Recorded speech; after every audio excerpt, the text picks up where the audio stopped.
Les obligations émises en monnaie étrangère coûtent cher au continent africain.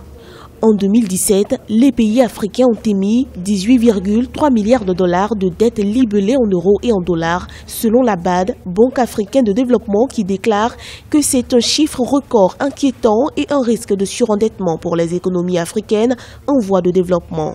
La BAD pointe du doigt les taux d'intérêt élevés qui rendent les obligations africaines attrayantes pour les investisseurs, mais creusent la dette de ces pays qui empruntent sur le marché financier. Entre 2010 et 2017, la dette en monnaie étrangère a grimpé de 40% selon le FMI, Fonds monétaire international.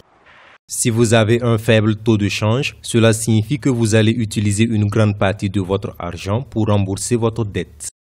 Au cours des 6 dernières années, le taux d'endettement public moyen du continent a augmenté de près de 20% pour atteindre 53% de son produit intérieur brut. Même si la Banque africaine de développement estime que la dette publique en Afrique reste loin du niveau critique, elle appelle les gouvernements africains à privilégier l'émission d'obligations en monnaie locale. La Banque africaine et les responsables des finances de l'Afrique doivent faire en sorte que les investisseurs aient confiance aux pays africains, à la signature de nos États, au point où ils peuvent venir investir en monnaie locale dans nos obligations. C'est-à-dire qu'on inverserait la logique, c'est-à-dire le risque de change, ce ne serait pas nos États qui le prendraient, mais on ferait en sorte que le risque de change soit pris par les investisseurs étrangers. Cela demande beaucoup de confiance, cela demande des économies bien organisées, assez vertueuses. À la fin 2017, 6 pays africains ont été jugés en situation de surendettement.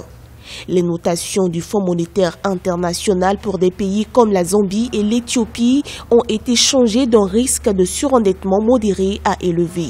Pour l'heure, les obligations en dollars vendues par les gouvernements africains ont un rendement moyen de 6,91% contre 5,66% en janvier 2018 selon les indices de la Standard Bank.